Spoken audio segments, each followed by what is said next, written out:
everyone to another episode of Toasters Digest brought to you by the IIT Toastmasters Club. We're thrilled to have you join us for a conversation today that promises to be both enlightening and inspiring. Today, we're venturing into the world of tech, entrepreneurship, and the magic of communication. And who better to bring into this podcast and other than a tech sensation who has brought waves into the tech community of Sri Lanka. Our special guest today is none other than Mr. Banu Athuraliya himself. He is an entrepreneur and IT specialist. He's known online as Androdollar, as many of you may already know, and he's also a social media consultant and an influencer. He's many more things, but he is also the founder and CEO of the Androdollar network, and he's a respected figure in both local and international tech circles. Mr. Banu has a rich background in computer science, while having made notable contributions to the field of artificial intelligence. He has made himself a reputation as the technology guru. Mr. Banu, welcome to the Toasters Digest podcast. It's an honor to have you with us. Thank you very much to the IIT Toastmasters Club for inviting me for this special podcast. Yes, Ms. Banu. So let's kick things off by diving into what's been happening in your life lately. So what are the new updates that you can share with us? Yeah, so basically my life has now transformed because it's not just a single person doing all of this, because after I got married, now we have a baby as well, so a lot of life changes happening around. But along with that, a lot of changes happening with the business front, as well as the lecturing here at IIT has been going well as well, and my research work and all of the other stuff that's been happening. So I've been investing in a couple of other projects as well, and it's been quite good, very interesting. So, sir, you made a significant mark as Androdollar online YouTube tech sensation. So, what inspired you to continue to start your YouTube channel? Yeah, so I actually started on YouTube long time ago. For people who don't know, I was making videos when the whole YouTuber thing wasn't really a thing here in Sri Lanka, at least. Back then, when I was making videos, walking around with the camera in my hand and just talking to it, it was like people were, wondering what is this guy doing? Like, why is he talking to the camera, right? It was like that back then. But since then, before Androdollar, I had a couple of other channels that are not there anymore, because those were like experimentation, right? But Androdollar is the real thing, because what I really understood at that time is that you have to first have a brand to do whatever you're doing. So I, started using this Androdollar name, and it's a completely made up name that caught on, and it's still something that I use, and now I represent as Androdollar. So it's grown to a level that even I didn't anticipate at first, and I think it has really motivated a lot of other people in the community also to get started on YouTube, and it's happy to see that even I have got a lot of opportunities through this brand name, and so I'm really happy about that. And also it helped me achieve a lot of things in my life as well because of this, and it's really good. So you started with your brand name, and then you went forward to inspire everyone. Yeah. So I think the importance of having a brand name is because first you have to, because if you're going to be anonymous, then the credibility that you have is going to be sort of low, according to what I see, and based on what the discussions that I've had with brands and everything, what I have understood so far, that when you're visible, when you have nothing to really hide, unless you're doing something illegal, or when you're doing something that is not really suitable to other people, or unless you're doing something bad, you don't have to hide yourself, right? So I always put my face out there when I'm talking about a product that I believe in, or when it's about a good product that comes out that I can, because what we do is we basically test out the latest tech gadgets and we talk about them, right? So there needs to be credibility there, because I can't recommend every single that product that comes to me, and I cannot just because it comes to me, it doesn't mean it's a good product, right? I have to use it. I can't review, like I always say this, like I can't review a phone in 2 days, right? I have to first understand the phone. I have to use the phone. I have to see what the phone has, right? Like, and what it takes, like what the battery life is like, what the camera is like, how it compares to the previous version, and the price and all, overall, how does it fit into the market at that moment, right? So a lot of things to consider. So when you are doing, with experience, you gather all of this, and slowly you sort of understand that it's not about getting your video out there very first. If you're getting your video out there very first, I mean, it can be something as simple as unboxing or a hands-on video, something like that, right? But review, that word has to be given more importance, and a lot of people have to understand that and build that credibility, so that you can work with brands, because brands like to work with people who have that that credibility, that and the audience who will trust whoever is talking about that product. So that's very important. Indeed, Ms. Banu. So you're someone who deals with social media constantly, and I think it's quite evident these days we have quite a lot of influencers and then content creators coming into the spotlight.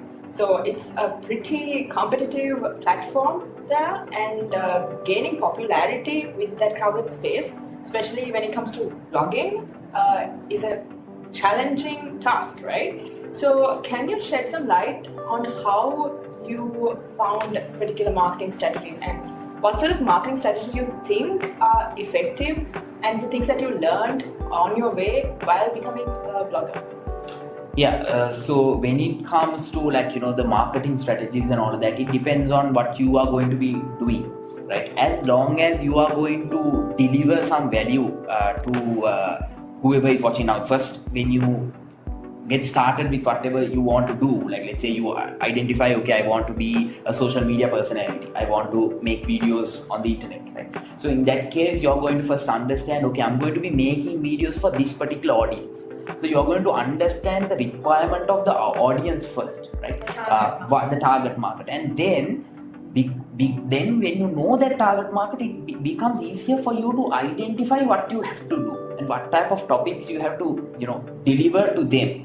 Or another approach you can do is you can just randomly keep doing different stuff and see what works, and accordingly you can adjust as well. But I personally believe if you set your goal on one particular component and get started, it's easier for you to get yourself established, and then slowly you can expand to other things. Like for an example, initially when I was doing videos, it was like mainly tech reviews only, and then slowly I understood that, okay, like after buying the phone, after I reviewed the phone, people who are new to that particular product, when the product is new, like for an example, imagine a folding phone, right? The concept is all different. So some of these people who didn't have experience using folding phones had questions about it. So we made separate videos on that, and also sort of tips kind of videos that help the new user understand that particular product and see the value of it. Now, even if you just take a random person and just give him the latest phone that has come out, if he has no technical knowledge on that particular, he might not really understand how to get the maximum out of that device. So those are examples of some things that we have tried, different combinations of things that works out, and we always try to discuss with the audience, what do you like through social media platforms and all that. Do you like this, right? Or let's say I get two phones at the same time, I ask which one do you want to see first, that kind of thing, right? So you can use your audience, because the audience also is a part of you, because social media is about that. Social media is about having that community, that connection with your fans and followers who are watching your content. You are doing whatever you are doing because those people are watching, right? Because viewers are very important, and having that humble audience is very important to survive in this space. not just the audience support, but you have to, like I said earlier, just to get the audience, there's no point of you just when it comes to marketing component nowadays, a lot of people, they just do very dramatic things, or like very sometimes even inappropriate things just to get the attention of people. But that popularity that's not going to last long, right? That's going to die. That hype just goes up like this and it just comes back down really fast. But if you get popular, it's going to keep growing. When you are delivering something useful to the audience is automatically going to get attached to you, because you're delivering them value. That is what I try my best to do through my channel. I try my best to deliver knowledge through technology to people, right? And my vision is to not just target Sri Lanka. From the start, it was like, that's why I make my videos in English. And not that I don't understand or know how to speak Sinhala or anything like that. I can talk Sinhala really fluently, but it's just that if I do it in Sinhala, I'm just targeting the population of Sri Lanka only. But the world market, the global stage is much bigger. It's a very competitive space, I must tell you, like especially when it comes to tech products. It's a very competitive space because it's very difficult to find the latest tech here in Sri Lanka. That's one of the biggest challenges that even I face. Even at this stage, it's very difficult to get some of the products that I want. Even if I get it somehow, it's about how do I market a product that is not like, for the global stage, it's fine. But when I make a product, video of a product that is not even available here or not easy to get here, a lot of people, when they ask me, it's very difficult to help them get that particular product, right? That it's that kind of, experience. So it's about, but at the end of the day, as long as you are passionate about it and as long as you have a plan in your mind and as long as you know who your target audience is, you can deliver a good end result that will satisfy them and make them want more of what you are doing. And in return, you can slowly try to grow your brand as well and slowly try to diversify, because now initially when I started $100, it was like me making tech videos, but then we slowly moved into like I said, the tips and stuff, and then to vlogs that we have just made, like vlogs as in day in the life kind of things. And also we made exclusives on I never really focused on laptops and stuff like that initially. But when opportunities came, we focused on laptops, focused on cameras, and focused on TVs and whatever tech-based product now, whatever that comes through, feel as long as it is good and as long as the company or as long as the product that we get it, the place that we get it from lets us use it for a while so that we understand what that product is like, then we can make a video about it and talk about it. Otherwise, without using a product, I personally do not make any video of, at least I use it for 2 days before I make any video. If it is done immediately, it's only an unboxing. And that's where I just talk about the unboxing and what comes inside the box and what the potential is, not about how good or bad a product is. And that is how I hope that is how I have been able to maintain my credibility in the space. And to this date, I think that is why my fans, whoever's watching my videos, I still have people who contact me on a regular basis before they buy a phone or something like that. They know if I have to buy a phone, $100 is the guy to call, right, or to message. And I try my best to answer, even though we get a lot of messages and stuff like that, I try my best to answer, reply to those messages and reply to the comments. Sometimes it gets very difficult, but try my best to answer most of them so that it helps them out, because they are also part of my the brand, because they only help me to grow. Without that audience, it's just another brand name, right? That there is that importance. And also when it comes to the marketing strategies, basically something else that I did was I wanted to link $100 with my face, right? So when it comes to a particular event, so if a company wants $100, that means I have to be there, right? $100 doesn't mean anyone else. Even though I have a team, and the team doesn't really, the team is in the background helping out, the work that we are doing. But I wanted to make $100 the brand name popular, so that the companies would want a take from Android, or like what do I think personally about that particular product after using that particular product. So that made me try out different things. I can got different opportunities to work with even though it's not really tech, even car companies. That's something completely different, right? So it's been a good run, and I think as long as you are passionate about it, you somehow figure out a way. So best thing is to not think too much, but come up with a basic plan, and then with experience you will grow, right? So it's important that you understand that and go for it. Mr. Banu, you talked about passion, and then the way you told about it, it seems that networking in your line of work plays a really crucial role. In that case, what kind of people would you need to network with to get your work done?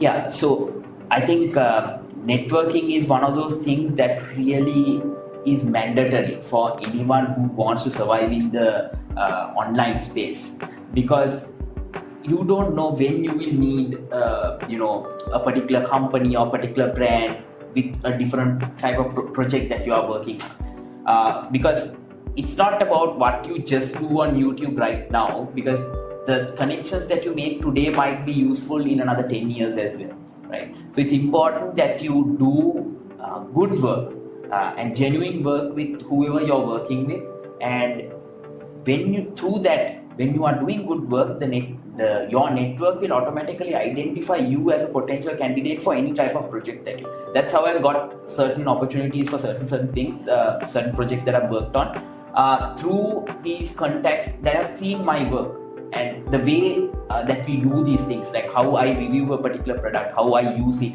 how much of pictures do I shoot before I talk about a camera experience, how much of usage, like to test out the battery or the performance or the build and all of that. Now, even though I have the experience enough to just look at a product and just predict how it is, but you cannot predict things like that, right? It's important that you identify after studying that product, after using that product, how good or bad it is, right? And through the various avenues, I think from the time I was a student at IIT to the networking opportunities I got through different conferences, competitions and all of that, and then on top of that taking into account Toastmasters as well, like the networking opportunities that Toastmasters gave us, some of those contacts are still there in our circle, but what we did was basically what I did was I instantly, when I got to know a new person, I connected with them on LinkedIn. So they'll be there with us in that journey. Like even after we graduated, I still have so many people, even from our batch or different other batches or different companies that we work with, different conferences, local and foreign, that I participated in. So it's good to have that connection, right? Because that really helps you stand out. And I think that is what we need to encourage more and more youngsters to do nowadays, because growing their network is going to be extremely important. Not right now, but in another couple of years, it's definitely going to be useful and helpful for them to survive in the industry, because the world as we know it is changing, right? And like you rightly mentioned at the start about the passion, it's very important that people do whatever they are doing, whether it's their studies or whether it's their whether it's extracurricular things or whether it's something completely outside, like making videos on YouTube or having an Instagram page or something like that, or even something as simple as running a website. They have to be passionate about it. And best thing is that you should mix it up. You should mix up your studies and your outside work. It's very important that you understand the balance. So, like Mr. Banu mentioned, he has been an active member of the Toastmasters community at IIT. He was the BPPR in 2014, one of the chartered members of the Toastmasters Club at IIT, and also the president in 2015. So, being part of the Toastmasters community, I think it has helped you a lot in public speaking, especially because it comes in as a very useful skill in what you are doing right now. So how has Toastmasters helped you to build your confidence to speak and how to build your language? Can you explain? Yeah. So even though I had the ability to talk in English properly and all of that, I wasn't really a big fan of public speaking before I joined Toastmasters.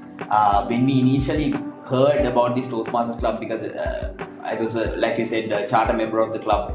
So when we initiated this club back in the day with a couple of students who were there at IIT, and with the blessing of the academic staff as well as external people, other Toastmasters who helped us form the club back then. It really helped us understand the value of Toastmasters from the very first meeting that we had, because it was more about because we are learning to be software engineers, right? Back then as a student we were studying software engineering, so that you can just be a software engineer and stay in the shadow, or you can be a software engineer with the ability to talk in front of a crowd or present your work or whatever you are doing and go a long way. You open yourself up to a lot of opportunities with that ability to talk and express yourself, and that is something some people that I personally see, people who are not a part of Toastmasters are not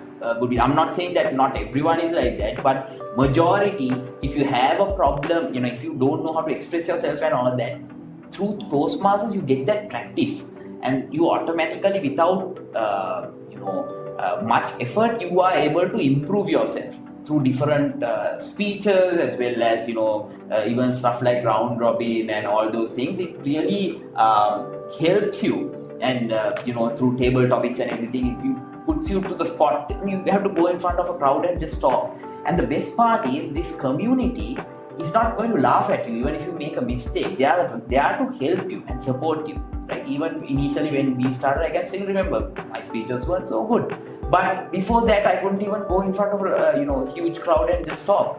But right now, with years of practice, now give me an audience of 10,000, just a mic, I'll just go and talk to anyone, like, no problem at all. Get on any stage, talk about anything, right? So that's the confidence that Toastmasters builds in you. And after completing a couple of Toastmasters has different levels. So back when I was there as an active member of the club, I was able to complete, back then it was the CCCL, LB, those qualifications that were there. So I was able to complete those as well. And unfortunately, with the other commitments that I had, I couldn't go beyond that. Those gave us the opportunity to really explore different speeches and all of that, and improve your skills. It's not about just talking, it's about talking to the point and trying to make your audience understand emotions, how to use your gestures, and how to use good facial expressions and all of that training you get by being a part of this community. And also through the other networking and guest events that we have, because Toastmasters is a community of other clubs that are their professional clubs. So as an institute, I think IIT Toastmasters Club is one of the youngest clubs in Sri Lanka. So everyone else is going to be coming in with more experience and with more professional qualifications and everything. So basically you get an opportunity to network with them as well, and also see how they are doing right now. As a for an example, I can still remember back then when we had meetings with we had a couple of sort of like partnership meetings with banks and stuff like that. So we got to go to banks, these are leading banks in Sri Lanka, and here are a couple of kids, university kids that get that particular place, and we are having a meeting together, right? And we see how they are behaving and how they are interacting. That kind of thing really helped us, and it motivated us to keep going. And at that point, with the support that IIT also gave us to continue with this, and I think it has really helped us. A lot of people that I personally know who have grown really well, and it's happy to see that even after 10 years now, the club is still going on strong. And I hope more and more people will come and join the club and understand the difference. At least, if not you don't have to be a full-time member. Just join in one or two meetings just to see how it is, right? What the experience is like. So you can get in touch with the VP Education and try to identify a suitable date for that, schedule something, and then sort of drop by and then see what the experience is like. And I'm pretty sure most people will have a pleasant experience with this and help them improve themselves. Yes, so Mr. Banu, like you said earlier, and like how we mentioned at the start, you have accomplished quite a lot of things, even with a few commitments that you had. In that case, how did you manage everything, studies and extracurricular activities? Yeah, so the short answer for that is passion. But the long answer is it's basically a lot of compromises that I had to make to do all of those things. So I think in the introduction you mentioned about all the extracurricular activities that I've taken part in. And when I mention these things now, even for me, it's like when I think back, it's like, how did I do all those things at once? Like it's a lot of stuff. But now, even if I look at myself right now, the amount of stuff that's going on in my life, with a couple of businesses and a couple of other stuff that's happening, lecturing, all these are like big responsibilities. So it's not like I'm just doing things for the namesake, right? Even back then, it was not like, I didn't want to just be president of the Toastmasters Club. I wanted to do it well. I wanted to do it so that our legacy will be there. Not just the Toastmasters, even with the union. We did one of the most revolutionary shows in IIT that transformed, and to this day now IIT is having stagecraft at Nelum. So we were the first batch to have it at Nelum. It was a big challenge to get it there in the first place. We did the very first time. Nowadays the audience, the student size has grown quite a lot, but back then filling up Nelum was a challenge, but we did a sold out show. So things like that. But it was not done alone. It was done through the support and encouragement of a team. That's the most important thing. And having that support and having different people understand what our strengths and weaknesses are, helps us manage and do various things, right? So even right now, when I'm doing various tasks, I try to prioritize. Right, what needs my attention right now when it comes to lectures and all of that. I have dedicated my lecturing days are separate from my other work, so I don't mix up my business work with my lecturing days. Lecturing days are only for lecturing. Because I do that from 8:30 to 5:30 full day. So that's the commitment I have made for that, because I really enjoy doing that, and I enjoy teaching that class, and I can see the impact that I'm making through that. And I can see so many success stories of so many successful projects coming out because of the efforts that we put in. So because of that, I want to continue that, and that boosts me to do more, right? So if I have business work on those particular days, it's after 5:30. So just because I did a long lecture, or just because I had a long day, long session, that doesn't mean my day has went there. For me, the 8:30, 5:30 thing is not really a thing. I don't consider it like that.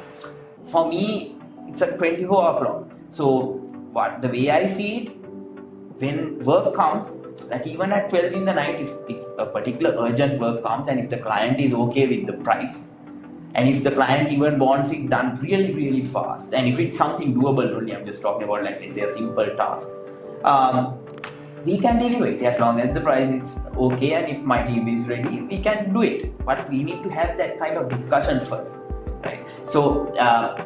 But my point is, it's about when you're passionate, you don't think, you don't look at the clock and I think my students know this quite a lot. When I do classes, I never look at the time. I don't actually consider the time, because it's not important. My goal is to satisfy my students. I need to make sure that they get something in my class. They need to be happy. I want all of them to walk out of my class after they get something valuable from me. That is the main thing. So that is my happiness. So that happiness is my fuel to do more things, right? So that gives me energy to run the rest of the day. just the other day, like, I was having some supervision sessions with my final year students. So I started about 8:30 in the morning, and I was there till about 9 in the night. Like almost the entire day I spent with them, and a couple of guys couldn't make it. So because they were outstation. So I went home, had dinner and all of that, had a shower, and then afterwards those guys asked, like, they missed a lot. So they asked, can we do it? Because submission is coming up in like 2 days. So if I didn't do it at that point, they are going to be lost. So I said, let's do it at 12. So we started at 12 and the call went on till like 4 in the morning. So that was like almost 24-hour day. And because I was up from like 6 o'clock in the morning the previous day. So, but that process, but I didn't complain a single bit. And I didn't, it was about how do I do this to the satisfactory level? How do I make these guys, when they are demotivated, how do I motivate and put them back into the track? Because sometimes as a student you come out of the track. It's our responsibility to push them back inside, right? Even with my business work, when that happens, I try my best to focus once again. Just because mistakes happen, we all make mistakes. We are human, right? But you have to understand when a mistake happens, how do I not make the same mistake next time? How do I do a good, even when it comes to a video or something like that. When I'm doing something, how do I do something that is useful for people, right? So that's the thing that I want to do, and I think that passion really drives me. Like, even as a student, I tried my best to optimize my time. It's not that I didn't do anything. Like, if you just ask around or just check online and see my activities, what it has been, even as a student, I really had fun as well. I went for all the activities in university and even outside activities and all those things. Just because I had the business going on, just because I had all these other things going on, I never sacrificed anything. But I didn't sacrifice my studies as well. I never missed a class. I tried my best to visit go for all the classes and try not to miss anything. And then on top of that, I think the result is very clear, because when I graduated with the first class degree, got the all-round medal and all those things. So it's really good.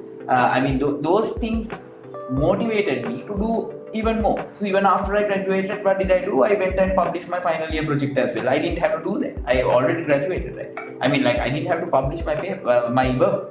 But I thought, no, this is something I have to do. So I just did that. And it's good because of that publication, I've got so many other opportunities through that, right? So it's like that. So I think based on the previous conversation that we had, like I told you about, even the second year project that we did, after the project was over, we didn't have to, apply for more and more competitions, but we kept applying, and more doors opened up. So that's how we ended up with that, NBA USA finals, and went on for the Manthan Awards and in South Asian competition, and became runners-up there. So as a student, those are big achievements. Back then it was a big deal. I think it's still a big deal to just think that as a student, while being in charge of all those other aspects that we spoke about, still being able to do all those things. It's about how you manage your time, right? So yes, I had to sacrifice a little bit of sleep. I don't want to encourage anyone to break rest or sacrifice their sleep. Everyone should get a healthy amount of sleep. But at the same time, circumstances might be different for different people. So depending on what is available to you, rather than focusing on what another person's life is like, the best advice I can give is focus on what you want, where you want to be in the next 5 years, and plan accordingly for that. Because not everyone can be an entrepreneur, not everyone can work in a company. Right? You need to understand where you stand between those two. You shouldn't have one leg on this side and one leg on the other side, because then nothing's good. You try to come onto one side and try to do it 100%. I think that really will help you understand your goals at the start. And then once you understand it, then you can slowly diversify, just like me. Now, after a couple of years after graduating only, now I'm also diversifying into different other things. It really helps you out, and I think there are a lot of talented students at IIT nowadays with the large number of batches. I think like while a lot of people see the large numbers as a disadvantage, I personally think it's an advantage because we have more potential students who could disrupt the market. It's just that we need to build that passion in them, right? It's not about just making money. It's about the experience, right? Because if you run after money, you're going down the wrong path. Because if you run after money, you'll do anything and everything, even things that are not really helpful for you, because you have to think about your career and how whatever you are doing will be helpful for you. That's very important. Yes, Ms. Banu, we do agree. And I think that answer you covered how important it is to be motivated, to be inspired. You talked about the happiness in your life, and something that I would consider now, I think many of us and our listeners would agree, is that we see you as a very successful person in many ways, because you are an entrepreneur, an IT specialist, you are multi-talented. So when it comes to success, people interpret success in multiple ways. So I would like to know your personal idea on what success means to you. Yeah, so basically for me, success, like while a lot of people might measure success through the amount of money that they will make and all that, I personally measure success by how much of happiness you have in your life doing whatever you are doing, right? Whether it's lecturing, or whether it's making videos on YouTube, or whether it's running a software company, or whether it's consulting, or just doing public speeches, or whatever it is. You have to be happy first, right? Or even forget all of that. If you're just working at a company, I personally believe you have to be happy first. Then only you're going to be delivering to your maximum capabilities. It's not like I start at 8 o'clock, I finish at 5 o'clock. Okay, it's 8 now, and then even from 4 p.m. you're like, is it 5 yet? Is it 5 yet? Likewise. Or that is what happens when you're working for the money. Right? Sometimes you might be earning like a crazy amount of money, but is that the real, meaning and purpose of life? So that is the way I personally think of it. Because when I do something, I will do it because I'm happy about it. If not, I will not do it. If I'm not satisfied, if I'm not going to be happy doing it, I will not do it. Now, even lecturing like this, teaching this class of 1,500, it's not an easy task. But I see it as a challenge and I'm happy doing it. Because I see at the end the impact that we make. And the comments, the feedback that we get from the students, it keeps me motivated to do even a larger class next year. I have no problem. Right? And with the support that we get from all the people around us, it's really good. Right? And when it comes to myself, my story, I am now having my step in different things. Like I want to do multiple things. I personally believe I was put to planet Earth to do various things. I don't think I should just do one thing, because I feel like I have the capability to do more than that. While it is a bit counterproductive to just, like even I personally said earlier, like when, you should focus on one thing 100%.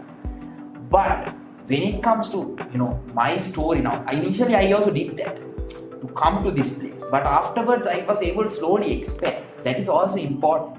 At a certain point, it's important to expand. Because diversified portfolio means, for an example, if one business, you lose clients, you can always jump to another thing. That doesn't work, you can jump to another thing. Or you can run all of it simultaneously. And you can be, doing what you enjoy doing and make an impact, right? That is what I personally try to do. I try to live in the moment and do what makes me happy, and try to spend quality amount of time with my family as well, with my baby and also my pets, and have family time. It's very important, right? Because that gives you the mental clarity and stability to run the rest of the week, right? So one day a week we have kept just for family time. That's very important. So I would advise, that's more time for me to work if I want, right? But if an urgent project comes, we can consider, right? But I try my best not to put anything or schedule anything on those days so that we have that. So I think having that flexibility is important, and having that flexible schedule in my case, it's very important for me. I think that is success. Like having that flexibility. If I want to go to the beach at 11 in the morning, I just go. Like if I want to take my dog and go, I'll go. Right? Like that's the flexibility I enjoy. Again, that's more time for me to work. But I can also work at 9 in the night or 11 in the night if I want. Right? So I dictate my schedule. I try my best to not to overuse it. But given the opportunities that I get, I am free to schedule accordingly, and I try my best to do good work, things that will be remembered one day. And as a I don't want to be just known as a person who will just do one thing, like he's just good at this. Because even right now when people ask me what do I do, it's very difficult to explain to them all the things that I do, because people will not believe all the things that I do. Like, when you look at it, but when you actually come and see only, you'll understand, okay, this guy is actually doing all these things, right? So, how you do it is about how you manage time. So, with all of that comes that happiness that I was talking about. Through that happiness, you get that success. And when you are happy, and when you do what you really enjoy, and when you are passionate doing it, with time, over time, you start earning money. And the money will continue as long as you go down the right path, rather than rushing into it, right? It's important not to try to rip off your customers and not make everything about money. Money is important, definitely it is important, because you're spending chunk of your time, like I said earlier, time that I can spend with my family, or time I can just relax or watch a movie. So that time that I'm sacrificing, so that time has a value, my knowledge has a value, so that has to be built. As long as the customer is okay with that price, we can go ahead with the project. But you at a certain point, you get to dictate your price. If I should come, if $100 should come, this is the price. Otherwise, you can find someone else. But that other person is not going to be $100, right? That is the important thing. It's about the knowledge that you have, because only you have that knowledge. So that's why I encourage more and more kids nowadays, learn, be a master in whatever area, be skillful. So people know you are good at this, you are a brand in this, right? So then people will talk to you. Then it's about you deciding who you want to work. Even though I get opportunities to work with a lot of people that call me, I don't always say yes to every opportunity that I get. I think whether it's the right thing for me, right? And whether it's the right fit. Just because they say I pay you X amount, that doesn't, because at the end of the day, I have to be happy doing it, right? So that kind of thing. So I think the success is measured through happiness, in my opinion. Yes, Mr. Banu, I totally agree with that. You wouldn't be happy doing something, if you did it just for money or any other ulterior motives. I think basically in this podcast we've covered quite a lot of things, your passion, all the things you are doing, any tips for marketing. So before we wrap things up, would you have any parting words for our younger generation looking over here, and maybe any tips for them to advance further in life? Yeah, so my tip is basically, if you're going to be in a university environment, I'm assuming most of the people will be watching this are from IIT. So if you're in IIT, give your priority to your studies first. It's important that you have that. Secondly, get your attitude straight, right? Like you're here to learn. Do other things, but in other time, not when you're studying. Right? Don't mix up the two, and do extracurricular activities. Try your best to take part in a lot of extracurricular activities, because IIT has a lot of stuff. Try to be part of these things, because these things will impact later in your career. these things are going to help you find a job. Because the job market right now is, quite, it's very difficult to get a job basically, right? So unless you stand out from the rest of the crowd, it's going to be difficult to get highlighted. So you need to figure out what you're good at and try to master that and make a plan. Always believe in yourself, right? Believe in your skills, believe in what you want to do, but at the same time, try not to waste your time doing you can have fun. Having fun and wasting your time are two different things, right? You can't be having fun 24/7, 365. Then you're not going anywhere. Do something productive in that time. Just leave at least 30 minutes or 1 hour a day to watch something, listen to a podcast, right? You don't need to read a book. If you can read a book, that's great. But if you don't have time to read a book, you can listen to a book, audio, right? Or something like that will help you grow in your career. If you know, for an example, let's say for programming students, if you're good with Java, learn React now, learn Python now. It will help you diversify what you know. Maybe it's coming up in the next year, it's fine. You can self-study, right? Or get a start. There are enough and more tutorials on the internet that will help you get started.